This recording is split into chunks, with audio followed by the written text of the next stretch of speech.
Hello, this is your January 2023 soul story. If you have a sun rising or your moon is in the sign, this is your reading. It's Romy here. Thank you so much for tuning in and joining me for the journey. Let's see what we're opening up with. The energy of justice to begin this new year. Who do you think that you need to be right now, Leo? As we move into Capricorn energy, and it illuminates that sixth house for you, there's this question of weighing up between self-improvement and self-acceptance, because there's something within you in the month of January that says, I need to approach it differently this time. I need to move into this year without the weight of expectation, without carrying so much unresolved and unfinished business from the previous year. And justice is helping you actually to not only be open-minded, but take quite a pragmatic view in regards to things. And that will be incredibly helpful, especially as we approach our first full moon of the year in the emotional, sensitive sign of Cancer. Now, there is going to be an opposition with Mercury, bringing a little sharpness and insensitivity around that full moon. So revelations, conversations, just things that you're coming to terms with might have a little bit of an edge, but at the same time, almost the extraction or it coming out into the open is the very thing that's needed to help you release and to heal. And justice tells me that there's something about the karmic balancing of this situation that's going to be very, very significant. Now, sometimes the only available mode of transportation for us is a leap of faith. And I truly feel that this is a month where we need to be betting on ourselves. But I think there's going to be moments where it all gets a bit tangled. And so what we need to do in those moments is channel our emotions into productive things, which may, of course, include rest. Now, you're coming through as the energy of the Empress here. You do look at peace, but also a little pensive as you sit in this beautiful garden. We have this golden ball behind you here, really illuminating and harnessing energy from the sun. But it also just reminds me of that wholeness of the moon's energy as well. I just think something happening around the 6th of the month that's important that you remain in your power, that you feel a sense of gratitude for everything that you have around you, and that you ensure that your heart state is vibrating from a place of compassion and from a place of the highest love and the best thoughts that you can reach for. That's really important because, well, first of all, the universe falls in love with a stubborn heart, and if you can bring the passion and the compassion to a situation, others will have more of an anchor point and an understanding of where they need to follow. Now, your certainty might waver just a little bit around that time, but don't let any weakness open you up to the opinions of those that don't really matter. The Empress is reminding you that inner parenting, that nurturing and nourishing of the self, especially around a Cancer moon, is what's needed in that first part of the month. We've still got Mercury retrograde, we've still got Mars retrograde, and there will be that slight confusion and misunderstanding that inevitably hits us during that period. But you have the energy of strength coming through here.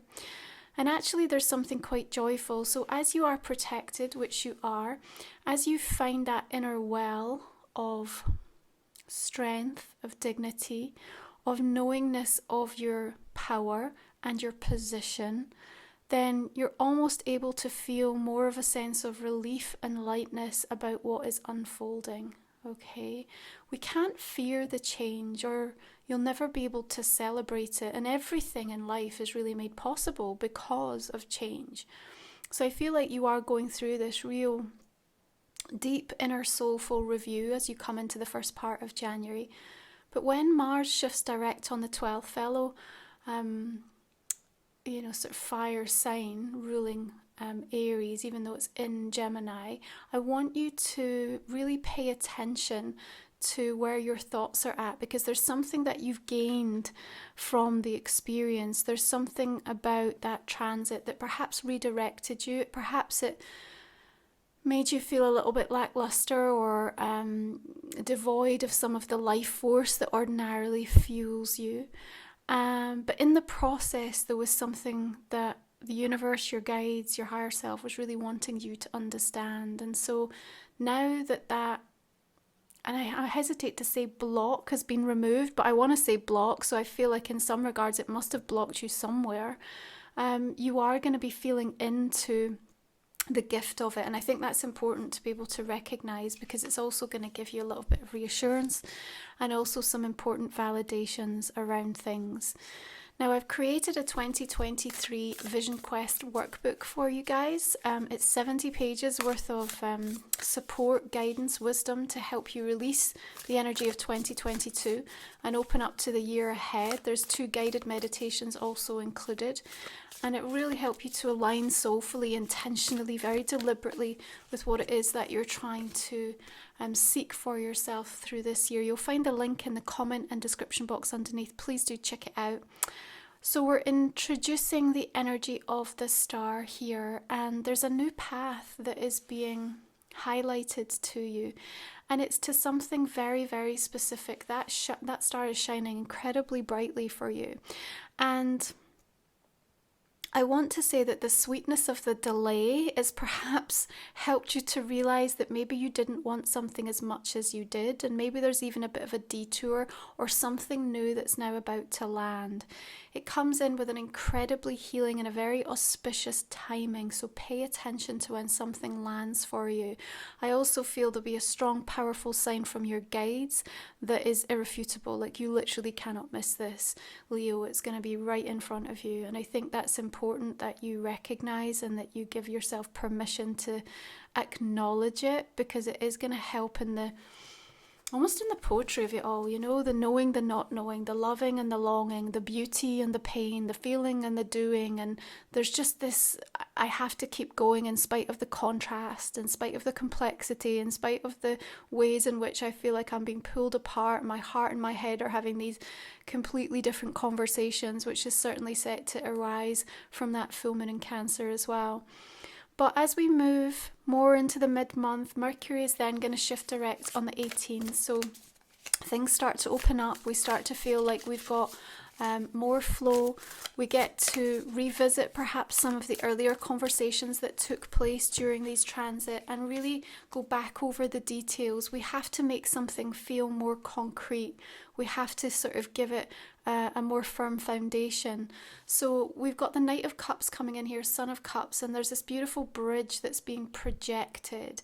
I think that this is partly in terms of your intentionality for the situation.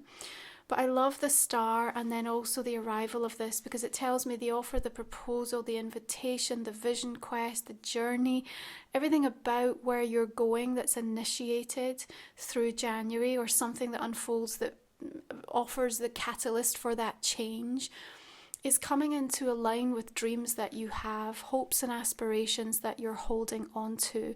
And you know, yes, it may be a water sign, Cancer, Pisces, Scorpio, that's specifically involved, particularly in this situation for you, or just somebody that's also wanting to build bridges, wanting to help create opportunity for you. The Knight of Cups comes in quite wistfully, especially with the energy of the star here as well. So I feel like you're also addressing the longing that you have, the yearning, you know, the inner being that's telling you, like, I have to do this, I have to try, I have to give myself a chance to explore. And I think that truth may also cause some ripples in the pond, you know, because when you come to that realization for yourself, and that's almost the justice of it, you know, there's almost something like incredibly balancing about the fairness with which you are saying to yourself, okay, like, now's the time. If I don't do this now, or I don't try this, I don't give myself the opportunity to at least see if this is possible, then I'm going to regret it. But of course that will always bring about a cause and effect. And so that cause and effect may be the thing that causes you to then have to deal with some of these tangled energies that I'm picking up in and around you. Now, as we move into Aquarius season, of course it's 7th house for you, so there's an awful lot of mirroring going on, and specifically things close to home and our direct, intimate relationships. But also, remember, it opens up our world for networking and for people to come in and support us in lots of different ways. Now, the new moon in Aquarius is landing on the 21st. The next day, we have Uranus stationing direct. Remember, you've gone through this very powerful internal spiritual revolution where themes around time and love and money have taken on a completely different perspective. You've come out with a different attitude, but the Seven of Cups says you also have so many choices that might feel a little bit overwhelming. You've been in deep reflection and consideration over the last few weeks of lots of different things, and now there's a sense of urgency in this sort of astrological conversation starting to pull you towards taking action. And there almost is this sense of, which way do I go? I don't want to get this wrong. Well, you can't get it wrong. I've said this so many times. It's only ever just about an experience that you choose. But let's go back to what we said at the beginning of the reading. Who do you think that you need to be right now? And why is that? Because I think some of the confusion that's coming up here in the Seven of Cups is perhaps the projection or the opinion of others, or even parts of you that think you need to be playing out a specific role, or, you know, continuing on a specific storyline that isn't really serving you anymore. Perhaps you feel that you need to keep improving, or that there's more that you have to do before you're entitled or deserving to receive what's yours. So this is where the self-improvement versus self-acceptance is going to be a really powerful theme for you to sit with and really allow that to land in your solar plexus. What is it that if you were giving yourself permission to accept about yourself, you would no longer feel the need to keep striving and pushing to change it?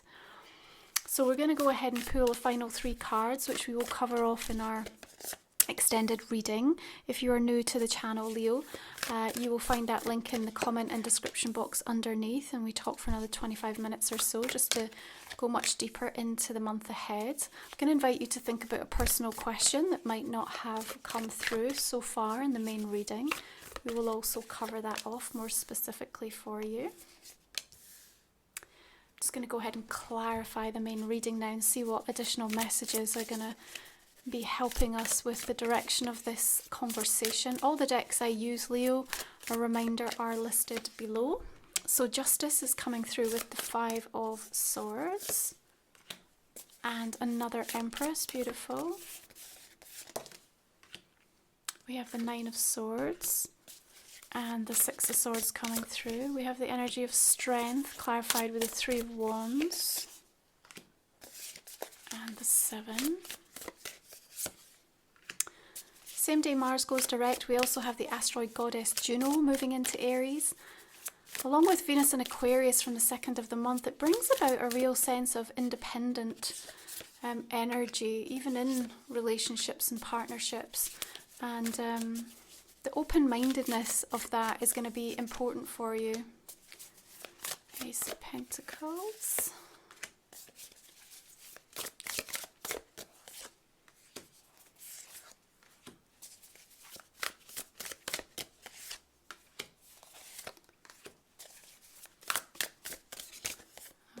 Okay, I'm going to go ahead and clarify this main reading additionally with my own oracle deck, which is Life Soul Vision, launched in 2022. You can see more details over on my website and check that out. So just starting with the Empress, we're bringing through root energy built from love.